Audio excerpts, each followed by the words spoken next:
새날을 여는 새벽 말씀 나눔입니다. 오늘은 2023년 11월 1일 수요일이고 말씀을 전하는 저는 강민 목사입니다. 오늘 우리가 함께 나눌 말씀은 사도행전 9장 32절로부터 43절까지 말씀입니다.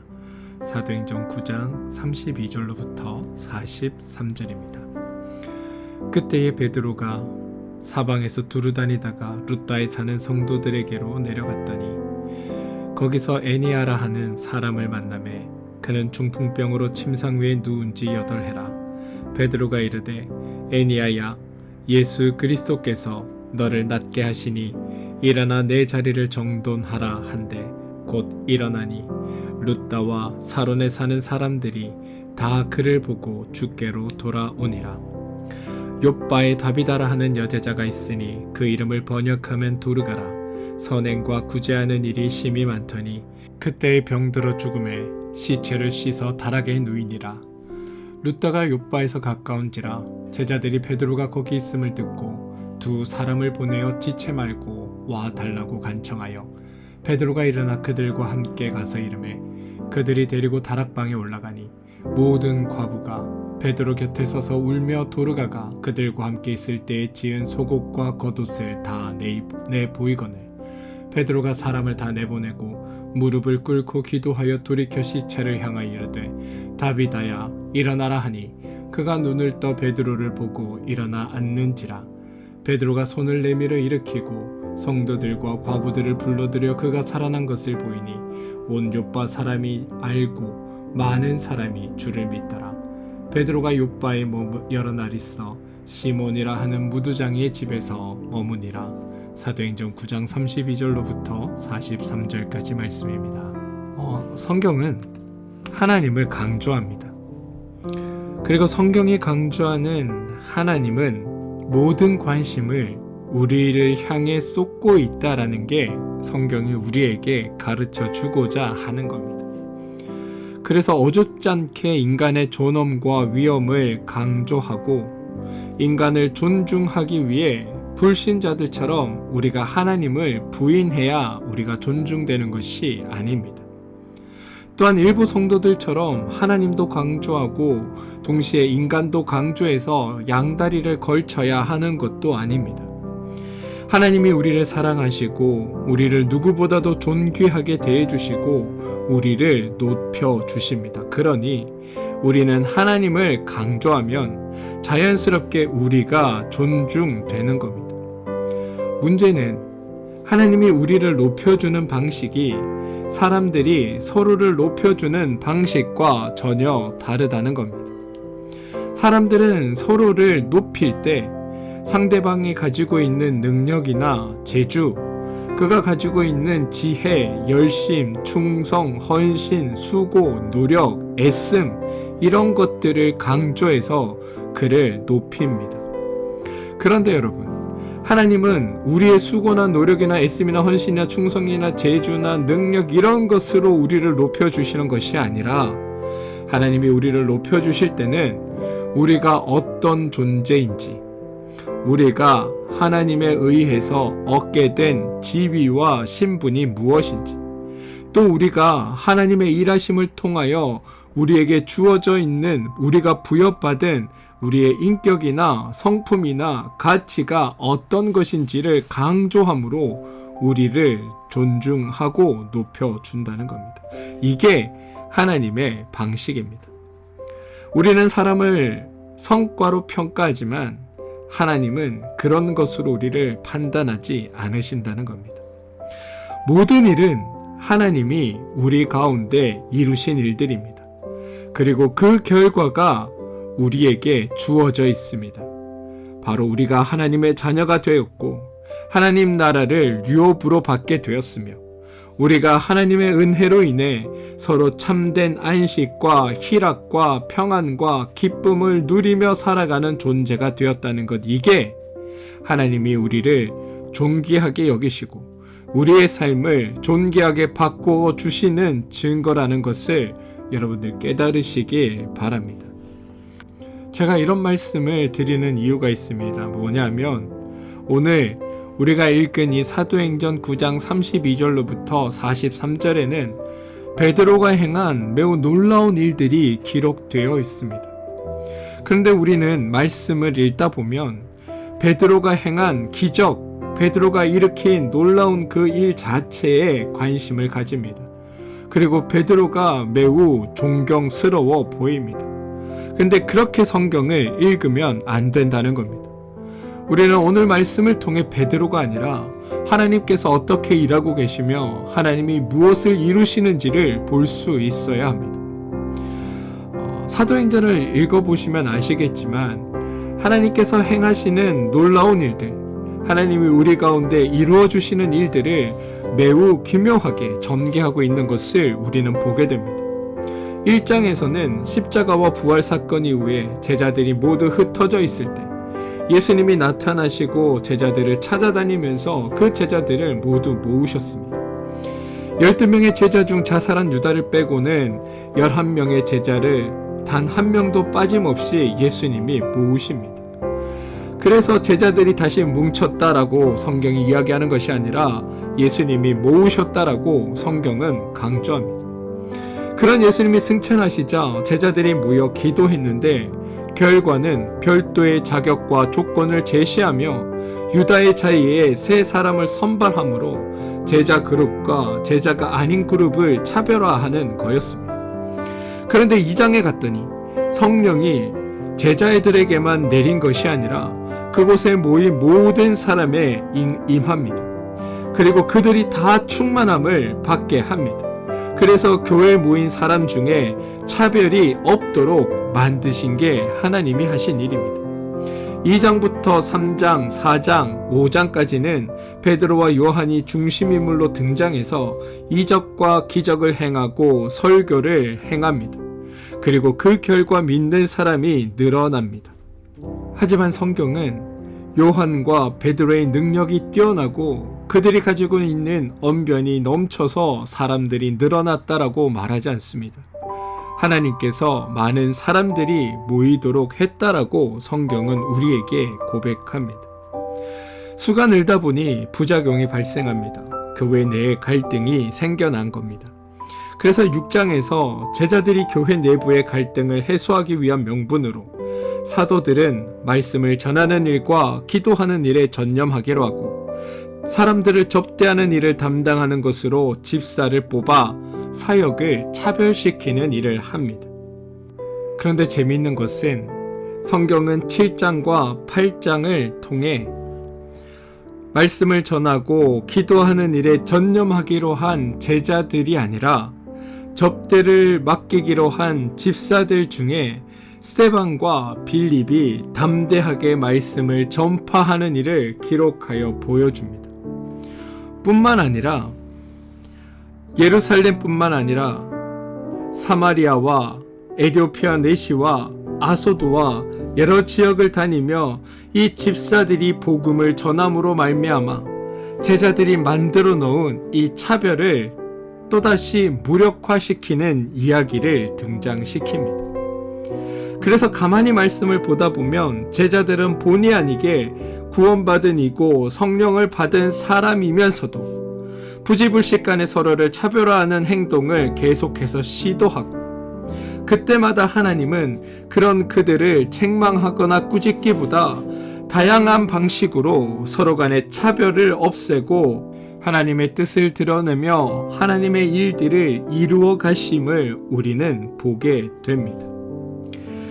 또한 동시에 그 하나님으로 말미암아 복음은 확장되고 교회들은 평안하여 든든히 서갈 수 있도록 만들어져 간다라고 성경은 우리에게 전하고 있습니다. 이게 지금까지 읽은 사도행전의 이야기입니다. 9장에서는 사울이 하나님을 만나 성도로 변화되는 장면이 등장합니다. 그리고 그 사건에 이어 등장하는 것이 오늘의 말씀입니다. 오늘의 말씀은 앞서도 말씀드렸지만 베드로가 주인공처럼 보입니다. 그런데 오늘 보이는 베드로의 모습은 이전의 베드로와는 조금 다릅니다. 1장부터 5장까지는 베드로의 사역이 설교 위주였다면 말씀을 전하는 일에 전념하기로 한 6장 이후에는 베드로나 제자들이 정작 설교하거나 말씀을 전하는 장면이 거의 없습니다. 재미있는 것이 8장과 9장의 변화인데요. 8장 1절에 의하면 그날에 예루살렘에 있는 교회에 큰 박해가 있어 사도 외에는 다 유대와 사마리아 모든 땅으로 흩어지니라 라고 기록되어 있습니다. 이렇게 예루살렘에 머물러 있는 사도들을 각 지역으로 다닐 수 있도록 유도하는 사람들이 바로 집사들 또는 성도들이라는 겁니다. 사도들이 먼저 복음을 전파하기 위해 계획적으로 각 지역으로 사람들을 파송한 것이 아니라 도리어 성도들에 의해 사도들이 각 지역으로 불려 나옵니다. 그래서 빌립이 사마리아에서 복음을 전한 후에 8장 14절에 이르르면 예루살렘에 있는 사도들이 사마리아도 하나님의 말씀을 받았다 함을 듣고 베드로와 요한을 보내매라고 진행되는 겁니다. 9장 32절도 마찬가지입니다. 그때 베드로가 사방으로 두루 다니다가 룻다에 사는 성도들에게도 내려갔더니 제자들이 먼저 룻다에 가서 복음을 전파하여 성도들을 세운 것이 아니라 정반대로 룻다에 이미 다른 루트를 통해 복음이 전파되어 성도들이 있었고 베드로는 그 성도들을 방문하였다라는 것이 성경의 고백입니다. 38절도 마찬가지로 룻다가 욥바에서 가까운지라 라고 되어 있습니다. 룻다부터 욥바까지는 약 한 15km 정도 떨어져 있다고 합니다. 그래서 제자들이 베드로가 거기 있음을 듣고 두 사람을 보내어 지체 말고 와달라고 간청하여 베드로가 일어나 그들과 함께 가서 이르매라고 성경은 말할 수 있는 겁니다. 베드로가 먼저 복음의 전파를 위해 떠난 적이 없습니다. 다 사람들이 부르고 성도들이 부르자 그때야 비로소 따라 나선 것에 불과합니다. 10장에 가시면 더 기가 막힌 장면이 나옵니다. 베드로는 스스로 복음을 위해 떠난 적이 없을 뿐만이 아니라 10장에서는 베드로가 하나님이 보내도 안 갑니다. 이것이 말씀을 전하겠다고 말씀 전하는 일에 전념하겠다고 한 사람의 태도입니까? 그런데 또 베드로가 끝까지 안 가는 건 아닙니다. 아나니아와 비슷한 경우처럼 행동합니다. 베드로의 경우 예수님이 고넬료에게 가라고 했더니 안 갑니다. 자그마치 3번이나 안 간다고 버팁니다. 도리어 율법의 기준을 들먹거리면서 하나님을 가르치려고까지 합니다. 그래도 하나님은 베드로를 책망하지 않으십니다. 말 안 듣는 버릇, 3번이나 거부하는 버릇은 성령 받기나 성령 받은 후나 똑같다라고 베드로를 조롱하거나 책망하지 않으십니다. 베드로가 안 간다고 하자 말씀하시고 또 안 간다고 하자 또 말씀하시고 또 안 간다고 하자 또 말씀하십니다. 베드로를 설득하셔서 결국 베드로를 가게 하십니다. 그렇게 마지못해 간 베드로를 주님이 괘씸하다 하지 않으십니다. 베드로가 말할 때 성령이 임하게 하십니다.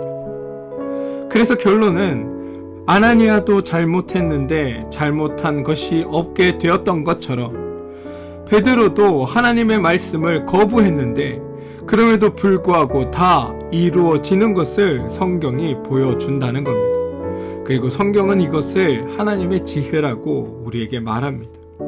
그리고 이러한 하나님의 지혜를 통해 하나님의 일하심이 드러난다고 고백하는 겁니다. 오늘 읽은 말씀에서도 베드로의 사역을 통해 베드로가 아니라 하나님이 일하고 계심을 증언하고 있습니다. 9장 32절로부터 43절에는 베드로의 사역이 등장합니다. 그리고 이러한 베드로의 사역에는 아주 의미 있는 것이 2가지 있습니다. 첫 번째는 베드로가 사역을 행하고 있지만 이 모든 일을 주관하시는 하나님이 이 모든 것을 행하고 계시다라는 것을 강조하고 있다는 겁니다. 9장 34절 베드로가 이르되 에니야야 예수 그리스도께서 너를 낫게 하시니 일어나 내 자리를 정돈하라입니다. 8장과 비교를 해보시면 정확하게 드러납니다. 성령이 임하게 할 때는 베드로가 단순히 안수하였지만 그래서 마술사 시몬이 베드로가 행한 일인 줄 알았지만 이번에는 정확하게 예수 그리스도께서 너를 낫게 하시니 라고 이야기합니다. 베드로가 하나님의 일하심을 증언하고 있다는 겁니다. 이 모든 일이 하나님께서 하신 일이라고 말하고 있다는 겁니다. 강조점이 예수 그리스도께서 너를 낫게 하셨다에 있음을 베드로가 이야기하고 있다는 겁니다. 또한 9장 40절입니다. 베드로가 사람을 다 내보내고 무릎을 꿇고 기도하고 돌이켜 시체를 향하여 이르되 다비다야 일어나라 하니입니다.